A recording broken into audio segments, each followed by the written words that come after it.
दोस्तों जय माता दी। मई 2026 बुध महाराज की बुद्धिमान राशि कन्या कैसे इस महीने को और व्यवस्थित करें, इस पर चर्चा करेंगे हम। आप बहुत अच्छे विश्लेषक हो, चिंता तो आप करते हो। आपकी समस्या क्या है? परफेक्शन की जगह यदि आप प्रैक्टिकल बन जाओ तो बहुत अच्छा हो सकता है। इस माह आप पर काम का थोड़ा ज़्यादा दबाव होगा, परंतु खुशी की बात तो ये है कि सुधार होगा। मेहनत ज़्यादा होगी, उसकी तुलना में फल थोड़ा कम मिलेगा, पर मिल के मानेगा। धन स्टेबल होगा, स्थायी रूप से आएगा, आवक जावक नहीं होगी। पेट की समस्या से बचने की कोशिश करें, मेहनत करें, खान पान का ध्यान रखें।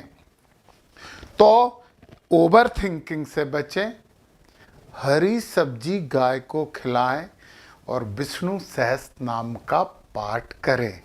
अब ग्रहों के अनुसार बात करता हूं, कैसे हम कर्म से अपनी किस्मत सुधार सकते हैं, उसकी चर्चा सुन लीजिए।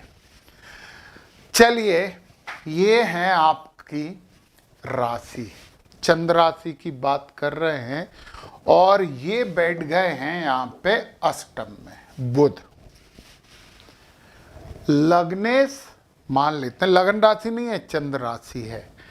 तो चंद्र यहाँ पे ये व्यक्तित्व है और ये अष्टम में बैठे हैं, तो विचारों में ओवर थिंकिंग से थोड़ी पीड़ा प्राप्त करोगे।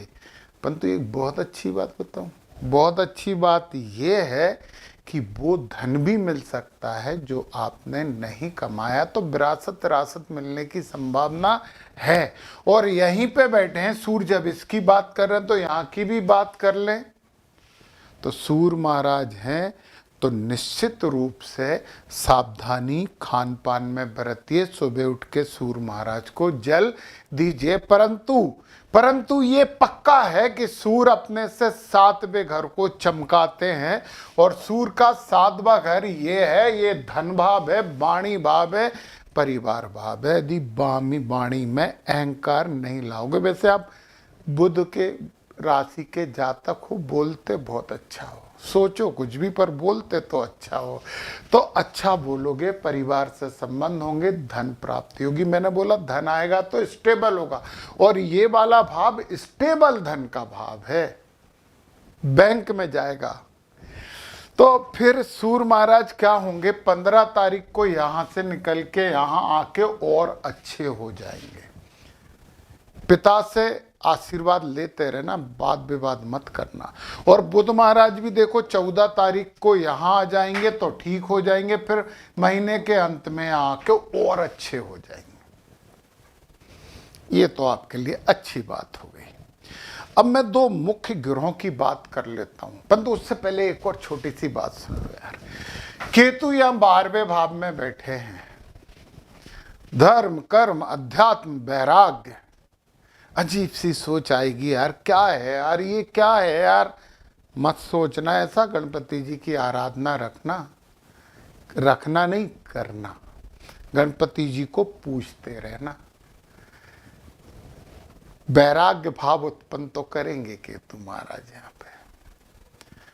तो वैराग्य भाव उत्पन्न हो तो सेवा भाव अपना लेना, तो फायदे में रहोगे। केतु महाराज की बात हो गई हमारी। अब जरा हम गुरु महाराज की बात कर लेते हैं। गुरु इतनी अच्छी जगह आपके बैठे हैं और रहेंगे अभी कुछ दिन, आनंद लीजिए। कर्म भाव में बैठे, बड़ा लोग कहेंगे कि क्या बात है इस आदमी में। अच्छा, गुरु कहीं भी बैठे हो, परंतु जो देखते हैं ना जिस घर को, वहां आनंद कर देते हैं।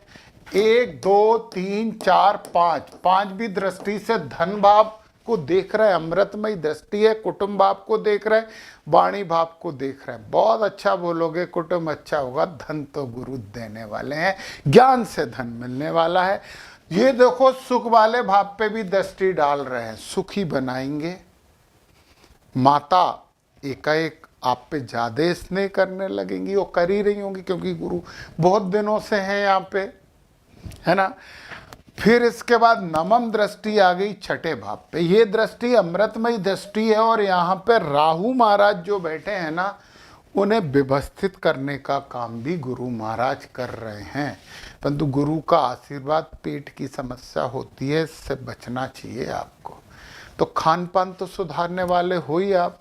अब राहु यहाँ छठे भाव में बड़े अच्छे होते हैं, शत्रु नाशी होते हैं। यदि भ्रम नहीं पालोगे तो राहु बेस्ट पोजीशन में है आपकी।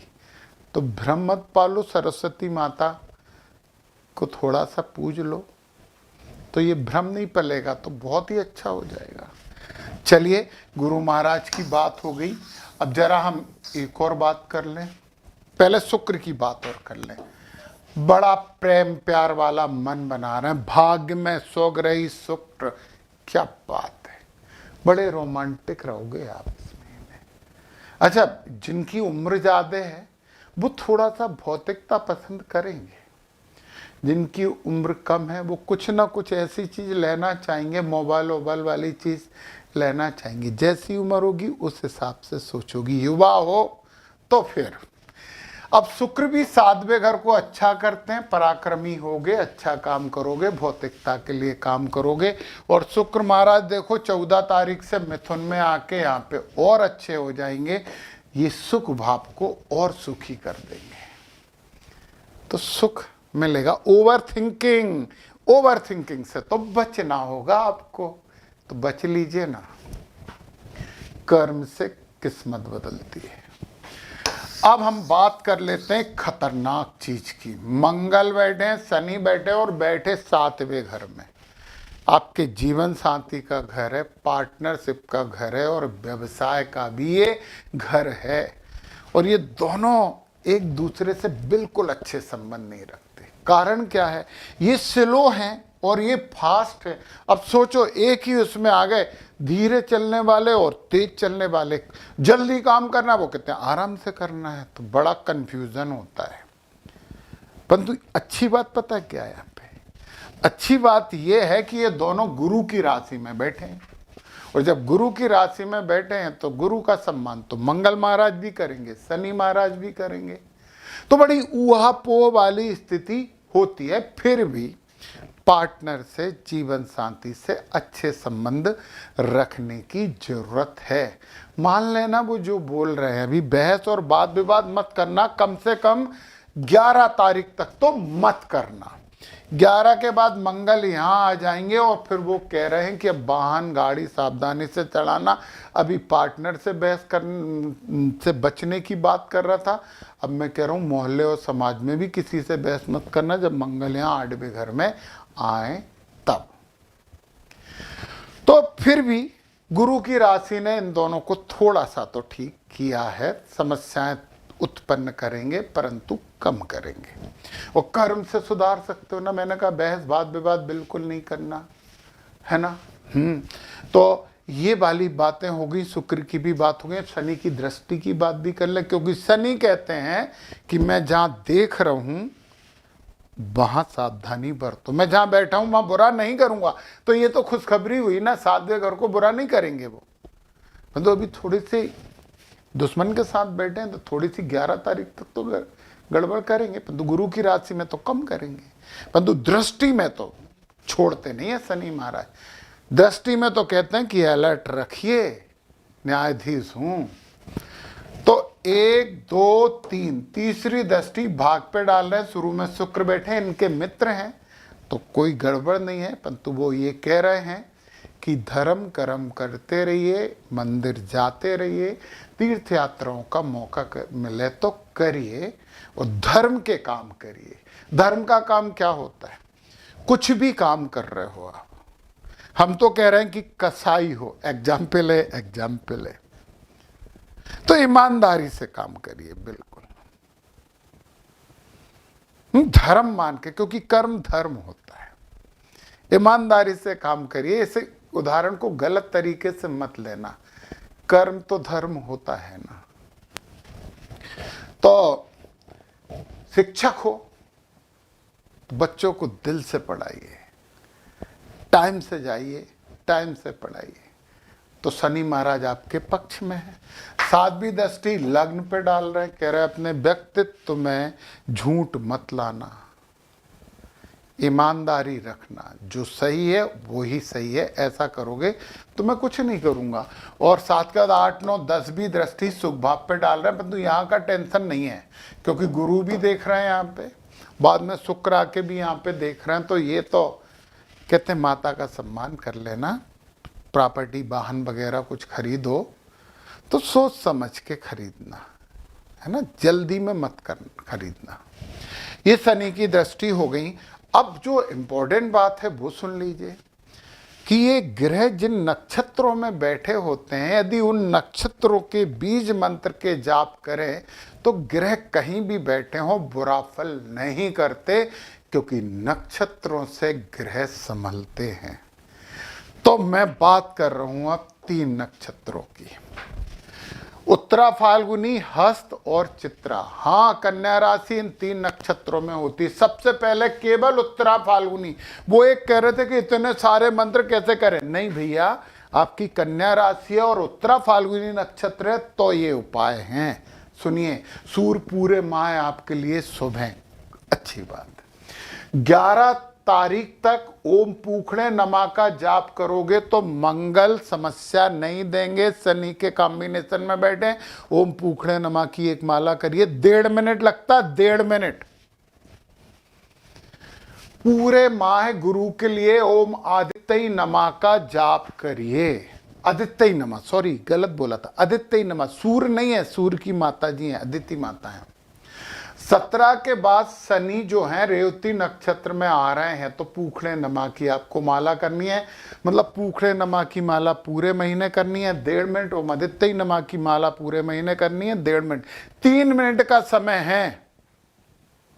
यदि आपके पास इतना समय भी नहीं है तो फिर समय के पास भी आपके लिए समय नहीं होगा, और समय के देवता शंकर भगवान होते हैं। चाहिए कृपा, इतना समय लगाइए। राहु शुभ है, केतु शुभ है। ये बात उत्तरा फाल्गुनी नक्षत्र की हो रही थी। अब हम बात करते हैं हस्त नक्षत्र, जिनके पास कुछ ना कुछ कला तो होती है। सूर्य शुभ है, पूरे माह शुभ है। मंगल के लिए 11 से 29 तारीख तक ओम अश्विनी कुमाराभ्यम नमा की एक माला करिए तो मंगल भी अशुभ फल नहीं देंगे, अष्टम में भी आ रहे हैं। ये माला करना जरूरी है। गुरु आपके लिए शुभ है, ये आशीर्वाद है आपको। शनि 17 तारीख तक ओम अहिर बुधनाय नमा का जाप से शुभ रहेंगे। 17 के बाद तो वैसे ही रेवती में आके शुभ हो रहे हैं। नक्षत्रों को संभाल लीजिए। ये बात हस्त नक्षत्र और कन्या राशि की हो रही है। राहु को शुभ करने के लिए ओम वरुणाय नमा का जाप करिए, केतु को शुभ करने के लिए ओम पितृभ्य नमा का जाप करिए। 1, 2, 3, 4 माला, ये पूरे टाइम नहीं है, 17 तक ही है। 4 माला मतलब 8 मिनट, 8 मिनट की उपाय हैं, परंतु ये महा उपाय हैं। प्रैक्टिकल करके तो देखिए, लगेगा कि चमत्कार हो रहा है। अब चित्रा नक्षत्र और कन्या राशि, केवल चित्रा नक्षत्र और कन्या राशि वालों के लिए 11 तक सूर्य को शुभ करने के लिए ओम यमाय नमा का जाप करिए। भरणी नक्षत्र में है तो वो थोड़ी दिक्कत देंगे, इसके बाद शुभ। 11 तक ही मंगल को शुभ करने के लिए ओम पूखणे नमा का जाप करिए। रेवती नक्षत्र को हमें शुभ करना पड़ेगा। फिर 29 से ओम यमाय नमा का जाप करेंगे, ये बंद हो जाएगा, ये शुरू कर देना 29 से। गुरु के लिए ओम आदित्य नमा का पूरे महीने जप करना है। शनि 17 से ओम पूखणे नमा का जाप करना शुरू कर देना, और ये जाप आपका चलेगा पूरे साल। आदत डाल लो ओम पूखणे नमा, क्योंकि शनि महाराज रेवती नक्षत्र में आ रहे हैं। समस्या है रेवती नक्षत्र आपके लिए, ये करते रहना जब तक शनि महाराज रेवती नक्षत्र। ओम पूखणे नमा 1.5 मिनट की रेमेडी है कुल। राहु शुभ है, केतु शुभ है, ये बहुत अच्छी बात है। नक्षत्रों को बहुत अच्छे से समझना, क्योंकि नक्षत्र ग्रहों को अपनी उंगलियों पर नचाते हैं। तो डिस्क्रिप्शन में मेरे ऐप की लिंक है। हर वो कोर्स अवेलेबल हैं जो आपके लिए बहुत लाभकारी हो सकते हैं, आपसे जुड़े लोगों के लिए लाभकारी हो सकते हैं, और आपके व्यवसाय में भी काम आ सकते हैं यदि आपको एस्ट्रोलॉजी करनी है तो देर मत करिए, ऐप को डाउनलोड करिए, अपना मनपसंद कोर्स प्राप्त कर लीजिए और खूब मेहनत करिए, क्योंकि फल जरूर मिलेगा, थोड़ा कम मिलेगा परंतु मिल के मानेगा। जय माता दी।